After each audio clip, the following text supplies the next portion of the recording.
Moradas Quintas, capítulo 1. Unión del alma con Dios a través de la oración.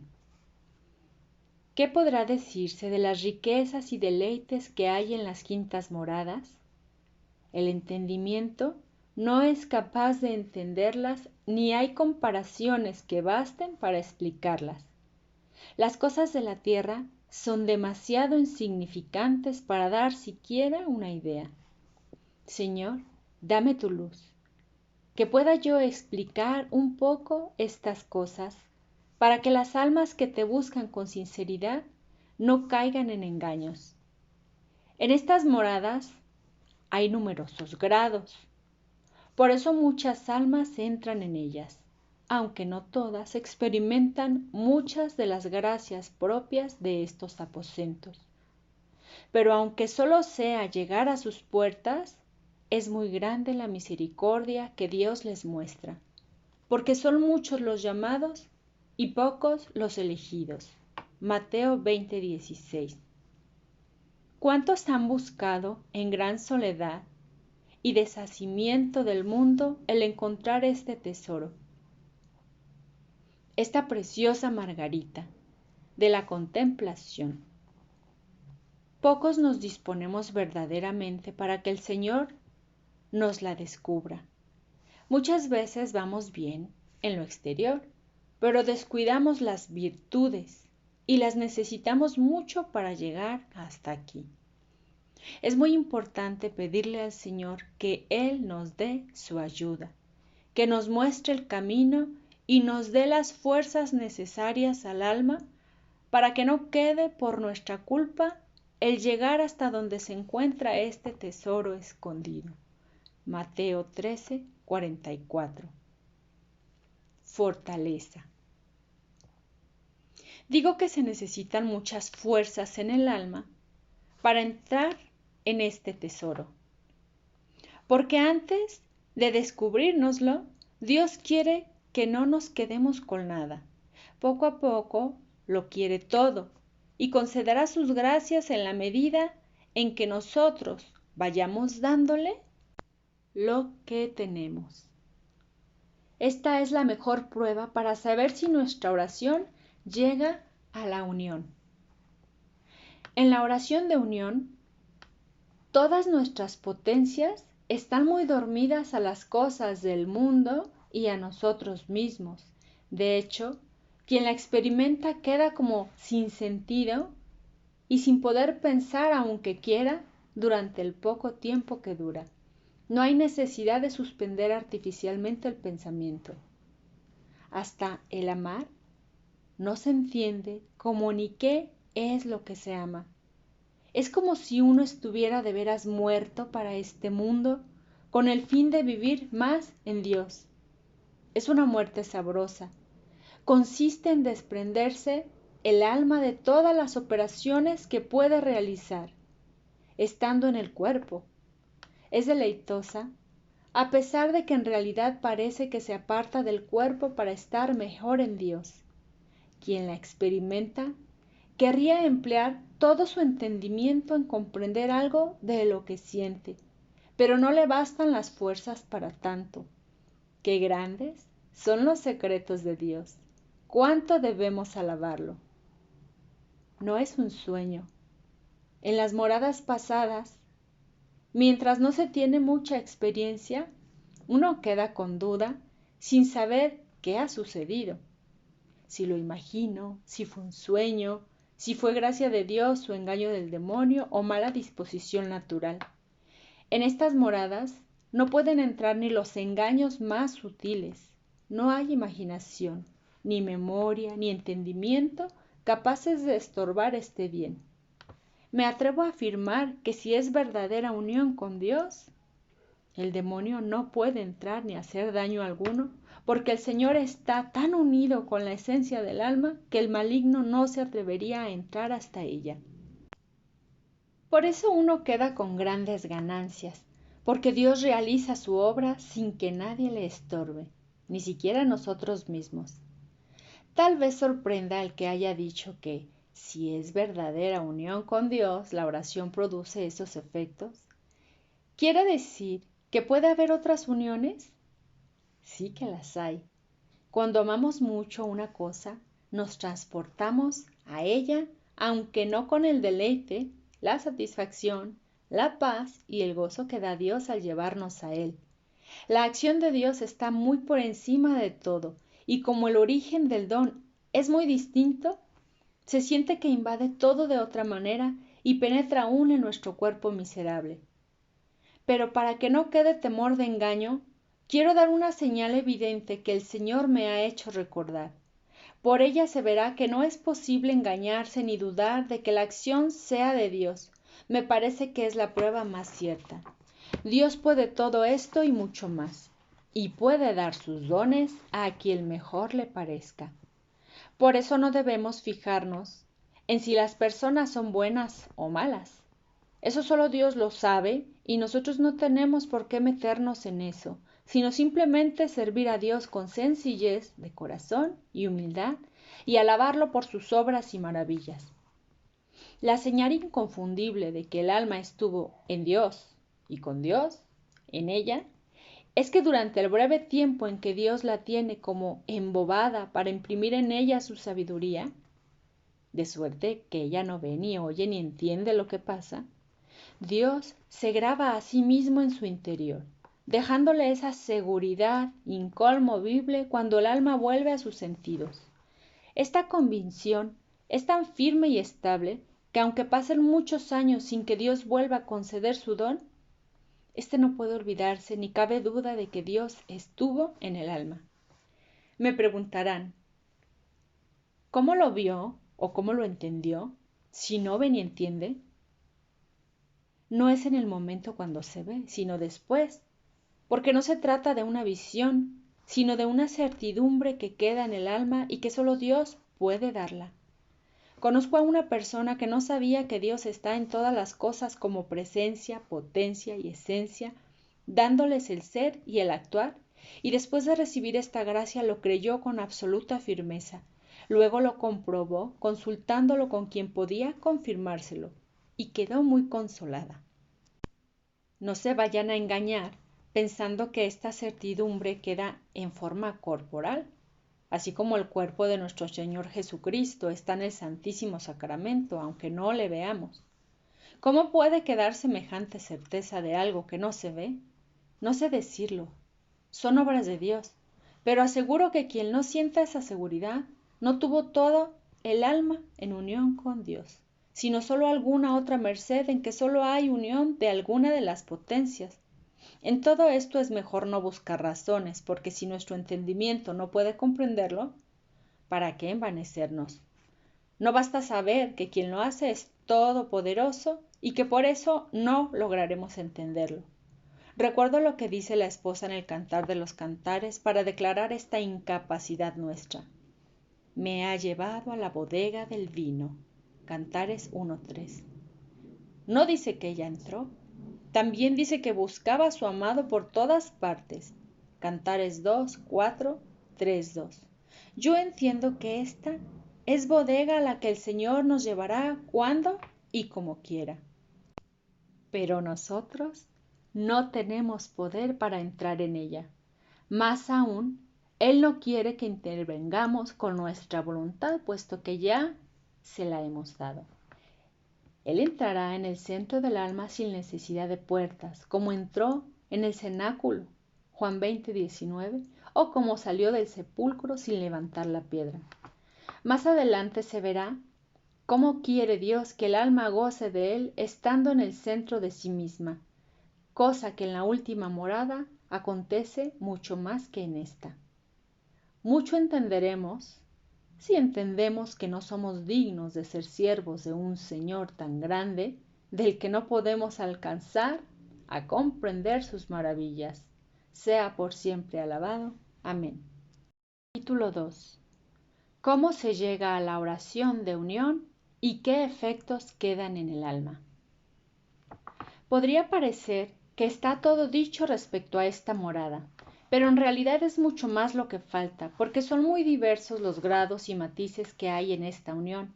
Puede hablarse mucho de los favores que Dios hace al alma cuando ésta, Una vez recibida la gracia de la unión, se dispone a recibirlos. Diré algo de esto y de los efectos que quedan en el alma. Quiero aprovecharme de una comparación que me parece muy adecuada para lo que quiero decir. Así comprenderemos que aunque no podemos hacer nada para que el Señor nos conceda esta gracia, sí podemos hacer mucho para disponernos a recibirla. El gusano de seda. Solo Dios pudo inventar las maravillas que hemos oído sobre la manera como se cría la seda. Se dice que viene de una simiente tan pequeña como un gusano de pimienta. Cuando los morales comienzan a tener hoja, la simiente empieza a desarrollarse con el calor. Se sustenta de la hoja y al crecer y transformarse en gusano, va poniendo unas ramitas en torno a las cuales hila la seda con la boca, sacando de sí mismo. Así, hace unos capullos muy apretados en los que se encierra, y este gusano, que era grande y feo, acaba convirtiéndose en una mariposita blanca y muy graciosa que sale del capullo. ¿Cómo es posible que un gusano y una abeja sean tan diligentes en trabajar para nuestro provecho, con tanta dedicación, y que el pobre gusanillo pierda la vida en ello?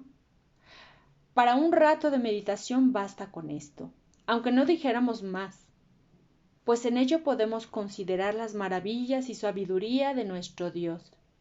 ¿Qué sería si conociéramos las propiedades de todas las cosas? Cuánto bien nos hace el meditar en estas grandezas y maravillarnos en que podemos ser amigos íntimos de un Rey tan sabio y poderoso. Y así, este gusano, nuestra alma, empieza a vivir cuando con el calor del Espíritu Santo comienza a aprovecharse de los auxilios que Dios nos ha puesto en la Iglesia, buenas lecturas, sacramentos, predicación, etc., que son medios por los que comunica la vida al alma. Ésta empieza a vivir y va sustentándose con buenas meditaciones hasta que crece, que es lo que por ahora me interesa. Una vez crecido de esta manera, el gusano comienza a labrar la seda y edificar la casa en la que ha de morir. Esta casa es la que quiero describir aquí. Dice San Pablo que nuestra vida está escondida en Dios, o que nuestra vida es Cristo. Pues vean lo que podemos hacer con el favor de Dios. Que Él mismo sea nuestra morada y que nosotros la labremos. Esto es lo que sucede en la oración de unión. Parece que con esto quiero decir que nosotros podemos poner y quitar en Dios. Lo que en realidad hacemos es quitar y poner en nosotros mismos, como lo hacen estos gusanitos.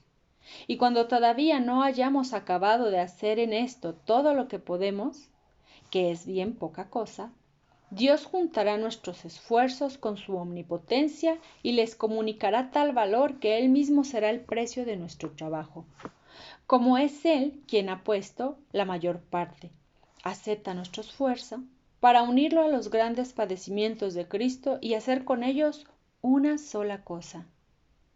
Démonos prisa en cumplir nuestra tarea y en tejer este capullito, quitando nuestro amor propio y nuestra voluntad, desprendiéndonos de las cosas de la tierra, ejercitándonos en la oración, la penitencia y en todas las virtudes. Que muera pronto este gusano, como muere el de la seda, en cuanto termina la tarea para la que fue creado. Entonces veremos a Dios y nos veremos tan metidos en su grandeza como lo está el gusanillo en su capullo. Digo ver a Dios, pues es así como Él se da a sentir en esta unión. El gusano y la mariposa.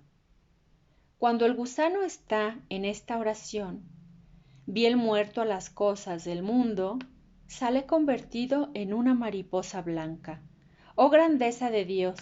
¿Cómo sale de aquí el alma después de haber estado un poquito metida en tu grandeza y tan junta contigo? Yo creo que esta experiencia no dura más de media hora, y les aseguro que la persona, cuando sale de ella, no se conoce a sí misma. Es como la diferencia que hay entre el gusano feo y una mariposilla blanca. No sabe dónde pudo merecer tanto bien, o mejor dicho, de dónde pudo venirle, pues sabe que no lo merece. siente un inmenso deseo de alabar al Señor y de morir por él 1000 muertes. Querría que todos conocieran a Dios y siente gran pena de ver que se le ofende.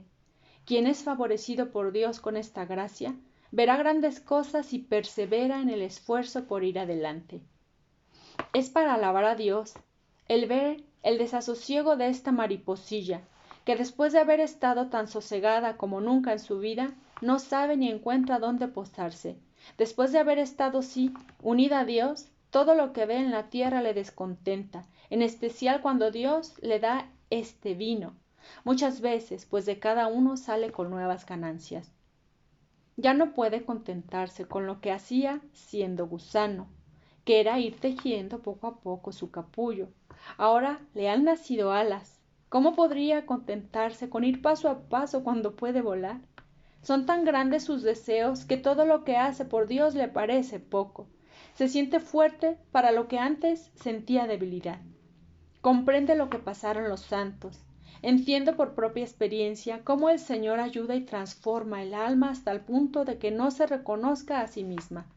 Se ve fuerte para hacer penitencia, para desprenderse de sus afectos, y le pesa el tener que andar con preocupaciones de cosas de la tierra, que sólo acepta por no ir contra la voluntad de Dios, cosas que antes le exigían un gran esfuerzo y violencia para llevarlas a cabo. Todo le cansa, porque ha probado que el verdadero descanso no se lo pueden dar las criaturas. Quienes hayan recibido esta gracia, verán que todo lo que se dice de ella es poco. ¿A dónde irá esa mariposilla? No puede volver al lugar de donde salió, la unión con Dios, porque como dije, no está en su mano el tenerla, mientras Dios no vuelva a dársela. Qué penas tan grandes empieza para este alma. En fin, de un modo o de otro siempre hay que llevar la cruz mientras vivamos. Quien diga que después de haber estado en unión con Dios ya no tiene sino descanso y regalo, yo no creo que haya estado verdaderamente allí. No quiero decir que no tenga paz. La tiene y muy grande, porque los sufrimientos son de tan buena raíz y tienen tanto valor que de ellos mismos nace paz y contento. Pero del disgusto que le dan las cosas del mundo, le nace un penoso deseo de salir de él, y aunque la persona se conforma con la voluntad de Dios, todavía no es en un grado perfecto, a pesar de lo mucho que ya ha ganado. Esta es su pena cada vez que se pone en oración y a veces le cuesta muchas lágrimas. Otra pena muy grande le es también el ver cómo es ofendido Dios y lo poco que es estimado en este mundo, y cuántas almas se pierden. Las que más le duelen son las de los cristianos, pues aunque confía en la gran misericordia de Dios para ayudarlos y que se enmienden, teme que se condenen muchos. Del egoísmo al amor. Oh grandeza de Dios, qué pocos años, o quizá días, hace que esta persona no pensaba más que en sí misma. ¿Quién la ha metido en cuidados tan penosos? Ella sola, por sus esfuerzos, no lograría sentir la pena que ahora siente y que le llega a lo más íntimo de las entrañas. Parece que le desmenuza el alma, aún sin ella desearlo o buscarlo. ¿Qué es esto? ¿De dónde procede? Ya he dicho aquello del cantar de los cantares, de que Dios metió a la esposa en la bodega del vino y ordenó en ella la caridad. Cantares 2:4. Esto es lo que sucede. El alma se ha entregado en las manos de Dios y el amor la tiene tan rendida que no busca otra cosa sino que Dios haga con ella lo que quiera. Creo que el Señor no concederá este favor sino el alma que Él tenga ya por suya y que desea que salga de esta gracia sellada por su sello sin que ella sepa cómo. Porque aquí el alma es como la cera blanda, que está dispuesta para recibir el sello que otro le imprima, y no hace más que permitirlo y permanecer quieta. Oh bondad de Dios, que todo ha de ser a costa tuya, solo quieres nuestra voluntad y que no haya impedimento en la cera. Pues bien, lo que Dios hace aquí para que una alma se reconozca como suya es darle lo que le dio a su Hijo en esta vida. Y Cristo no se detuvo ante la muerte terrible que le esperaba por el gran amor con que nos amaba, porque el deseo de salvar a las almas era más fuerte que todas las penas que sufrió por nosotros. Muchas veces he considerado esto, Conozco a una persona para la cual es tal tormento ver que se ofende a Dios, que preferiría morir a tener que sufrirlo. Si un alma sufre así, ¿cuánto más no sufriría Cristo?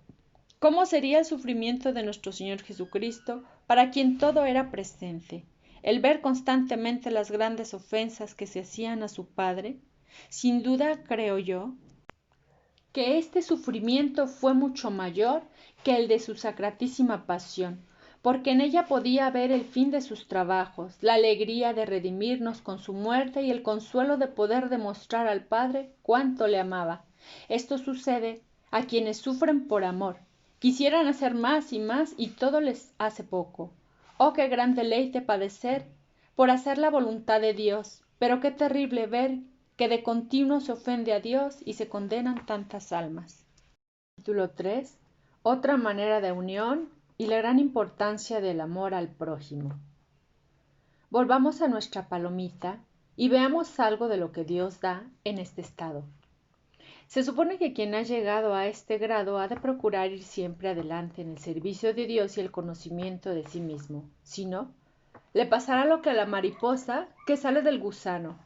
Produce la simiente para que nazcan otras mariposas, pero ella queda muerta para siempre. Es verdad que estas almas echan la simiente, porque aprovechan a otras personas y les comunican su calor, les enseñan el camino de la oración y las animan a ir por él. La verdadera unión. Mas, ¿cuántos debe haber que el Señor los llama al apostolado como a Judas y se comunica con ellos, y los llama para ser de ellos reyes, como a Saúl, y después por su culpa se pierden? Por eso es necesario ir creciendo en merecimientos y no perdernos a nosotros mismos en este recorrido. Para ello lo único seguro es la obediencia a los mandamientos del Señor.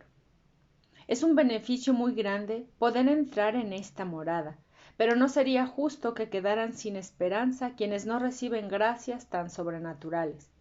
De hecho, la verdadera unión puede muy bien alcanzarse con el favor de Dios, si nos esforzamos en procurar que nuestra voluntad se sujete a lo que sea la voluntad de Dios.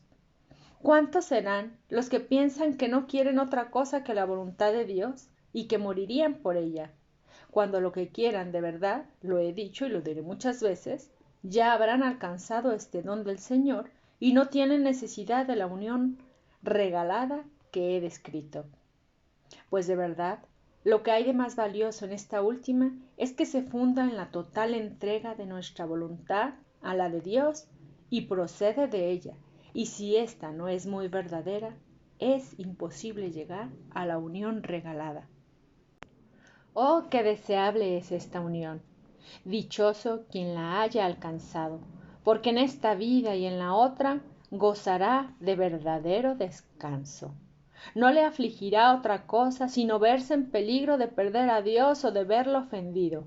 Ni enfermedad, ni pobreza, ni muerte, a menos de que la sufra alguien que ha de hacer falta en la iglesia de Dios, aunque esta alma ve bien que él sabe mejor lo que hace que ella lo que desea. Hay que tener presente que hay penas naturales que no quitan la conformidad con la voluntad de Dios, como el apiadarse del prójimo, así como hizo nuestro Señor cuando resucitó a Lázaro. Juan 11:35. No turban al alma con pasiones inquietas y pasan pronto, pues parece que no llegan a lo hondo del alma, sino a los sentidos y potencias. Pueden existir en algunas de las moradas ya descritas, sin embargo no llegan a la última que aún queda por explicar. Lo que sí hemos de recordar siempre es que es necesario que muera el gusano, y de eso nosotros somos los responsables. En la unión regalada ayuda mucho sentir que se vive una vida nueva, pero en la unión no regalada somos nosotros quienes tenemos que darle muerte, aún sin dejar de llevar nuestra vida ordinaria. Sin duda costará más trabajo, pero todo tiene su premio. Por eso, será mayor el galardón si logramos la victoria. Pero no hay que dudar de que sea posible, con tal que sea verdadera la unión de nuestra voluntad con la de Dios.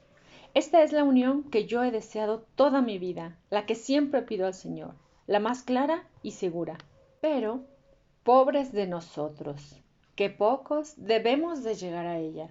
Quedan siempre algunos gusanos, como el que royó la hiedra a Jonás, 4, del 6 al 7, que no se reconocen hasta que han acabado con las virtudes. Estos gusanos son el amor propio, la propia estimación, el juzgar al próximo, aunque sea en cosas pequeñas, la falta de caridad con los demás, no amándolos como a nosotros mismos. Aun cuando no llegáramos a cometer pecado, cumplimos casi a rastras, sin llegar ni con mucho a lo que se requería para estar unidos del todo con la voluntad de Dios. ¿Cuál pensamos que es su voluntad? Que seamos perfectos del todo para poder ser uno con Él y con el Padre, como Jesús lo pidió en Juan 17:22. Hay que ver cuánto nos falta para llegar a esto. No se necesita que el Señor nos conceda grandes regalos para hacerlo. Basta con lo que nos dio al enviar a su Hijo para que nos enseñe el camino. No hay que pensar que la conformidad consiste en que yo no sienta la muerte de mi padre o de mi hermano, o que si me encuentro en trabajos y enfermedades, los sufra con alegría. Esto sería bueno, pero no es indispensable. Basta que haya discreción. Muchas heroicidades de estas practicaban los filósofos basados solo en su sabiduría. Lo que nosotros estamos obligados a hacer es amar a Dios y al prójimo. Esto es en lo que debemos trabajar. Si procuramos hacerlo con perfección, cumpliremos su voluntad y así estaremos unidos con Él. Pero qué lejos estamos todavía de hacer estas dos cosas que quiere el Señor, que Él nos dé su gracia para que merezcamos llegar a este estado, porque está en nuestra mano si queremos. A mi parecer, la señal más cierta de que guardamos estos dos amores es guardar bien el del prójimo. Primera de Juan 4:20. Porque no podemos saber si amamos a Dios, aunque hay muchos indicios para entenderlo. Pero sí podemos saber cuándo amamos al prójimo. Tengamos pues la seguridad de que mientras más adelantemos en este amor, más avanzaremos en el de Dios. En tanto lo que nos ama el Señor, que en pago por el amor que tenemos al prójimo, hará que crezca en nosotros de muchas maneras el que le tenemos a Él. De esto a mí no me cabe duda. Es muy importante ver cómo andamos en esto, porque es tan grande nuestra miseria que no podemos amar perfectamente al prójimo si ese amor no nace del amor a Dios. Cuando amemos con perfección a nuestros semejantes, todo lo tendremos hecho. Por esto, es decisivo tener cuidado en las cosas pequeñas y no engañarnos deseándonos las sublimes que se nos ocurren de momento en la oración, como hacer obras extraordinarias por los demás o morir por una sola alma que se salve. Si no somos capaces de demostrar nuestro amor al prójimo con las acciones ordinarias, no hemos de pensar que podemos hacer cosas mayores. Lo mismo digo de la humildad y de todas las virtudes. Cuando éstas son fingidas, llevan siempre consigo mucha vanidad, porque su raíz es la mentira y esto nos daña mucho. En cambio, las virtudes que Dios nos da están libres de toda vanidad y soberbia. Castillos en el aire. Me hace gracia ver a veces algunas personas que cuando están en la oración querrían ser despreciadas y humilladas por Dios y luego procuran ocultar la más pequeña de sus faltas si pueden hacerlo. Y no permita a Dios que alguien les haga ver la falta cometida. Que tenga esto muy presente quien no sabe sufrir la humillación y no haga caso de la resolución que creía haber tomado con tanta firmeza. No fue más que pura imaginación. Cuando el propósito de la voluntad es verdadero, no deja lugar a dudas. Se conoce muy bien cuando alguien ama de veras a los demás o cuando su amor no es perfecto. Si entendiéramos lo que importa esta virtud, no nos interesaría otra cosa. Obras, obras. Cuando yo veo a algunas personas muy ansiosas por saber en qué grado de oración está, y con una actitud sombría y encapotada cuando la practican, me convenzo de que no entienden el camino que lleva a la unión. Parece que no se atreven a moverse ni a ejercitar el entendimiento, por no perder un poco del gusto y devoción que han tenido, y creen que en esto consiste todo. No y no.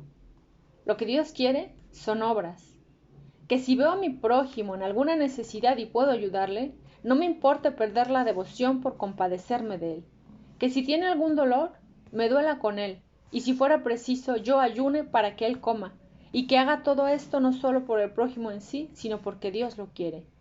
Esta es la verdadera unión con su voluntad. También quiere el Señor que me alegre cuando se alabe a otra persona, mucho más que si me alabarán a mí. Cuando hay humildad, esto es muy fácil.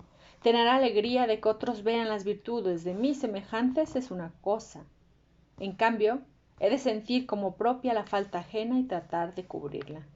Mientras veamos que carecemos del amor al prójimo, pidámoslo con empeño al Señor, porque por mucho que pueda ser nuestra devoción y regalo en la oración, sin ese amor nunca llegaremos a la unión. Dejemos que Dios nos dé cosas mejores que las que nosotros podamos desear. Lo que nos corresponde es esforzarnos y procurar sujetar nuestra voluntad. No tengamos miedo de perder nuestro derecho porque se haga el de los demás.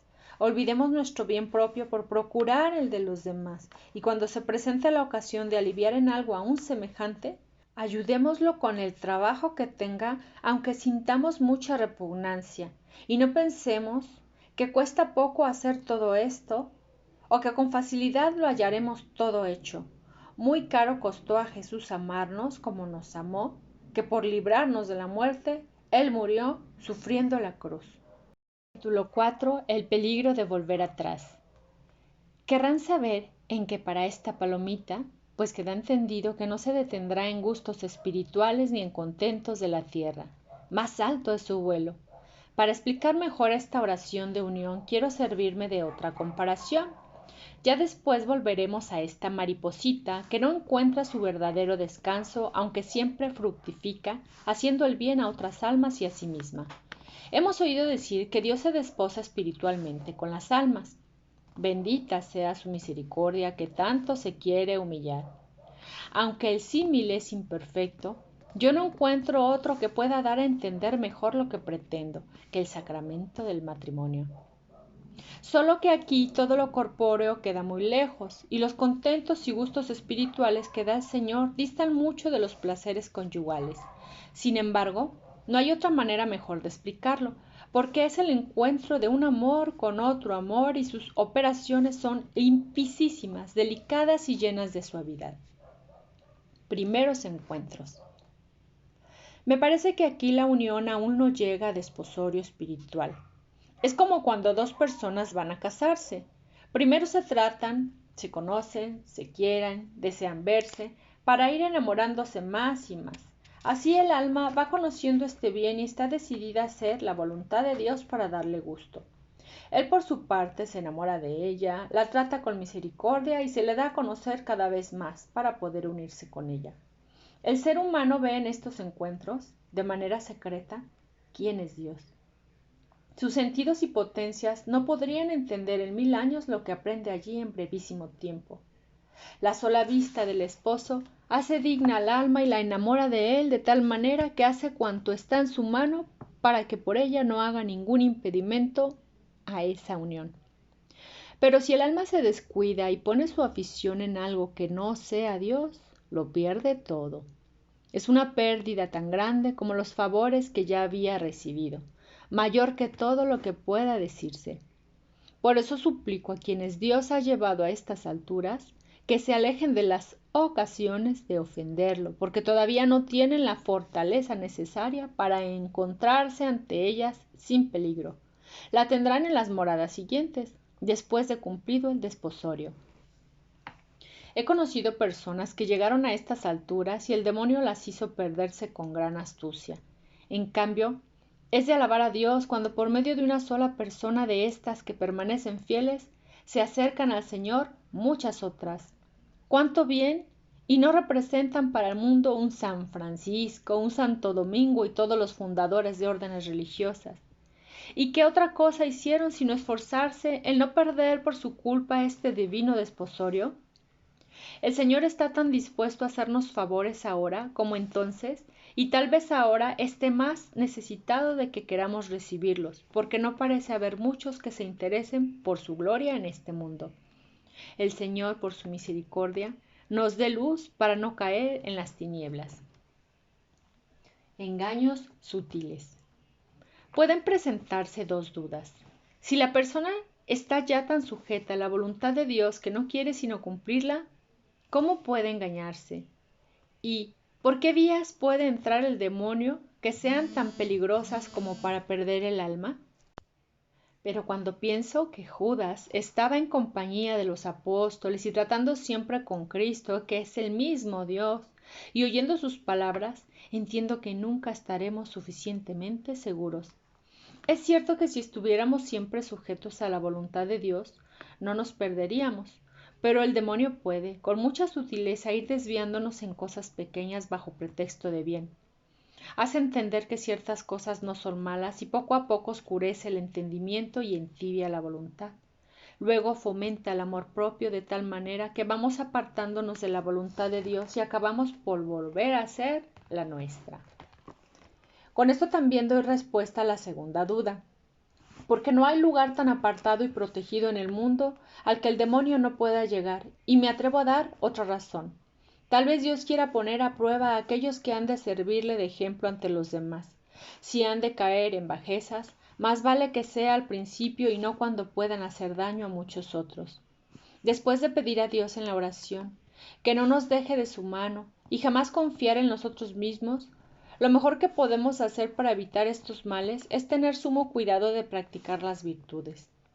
Revisarnos continuamente, ver si vamos mejorando o perdiendo, en especial en el amor a los demás, en el deseo de ser tenidos como los menores, aun en cosas insignificantes, y pedir a Dios que nos dé luz para ver con sinceridad cómo vamos. No creamos que la pérdida de una persona a la que Dios ha dado tales pruebas de amor se produce en forma inesperada. A Dios le pesa tanto que de mil maneras le manda avisos interiores, de suerte que ella no puede ignorar los daños que pueden sobrevenirle. Procuremos, pues, ir siempre adelante. Si esto no es así, hay que temer que el demonio esté tendiéndonos alguna emboscada, porque no es posible que el amor deje de seguir creciendo, después de haber llegado a semejante altura. Nunca está ocioso, por eso, si no lo vemos crecer, será muy mala señal, porque el alma que ha pretendido ser esposa del mismo Dios y ha llegado a esta unión con él, no puede dormirse. Pasemos ahora a las sextas moradas, para ver lo que Dios hace con las almas que ya tiene por esposas, y veremos qué poco es lo que podemos hacer y sufrir para disponernos a recibir gracias tan grandes. Es posible que teniendo los ojos fijos en el premio olvidemos nuestros insignificantes placeres terrenos y que la vista de la grandeza de Dios nos haga correr con la fuerza de su amor.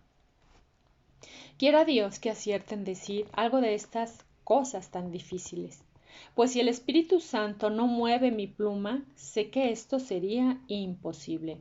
Y si no es para provecho de las almas, prefiero no poder decir nada, pues solo busco el que Dios sea alabado y nos esforcemos en servirle mejor. Quiera Dios que merezcamos hacerle algún servicio, sin tantas faltas como siempre tenemos, aun en las obras buenas. Amén.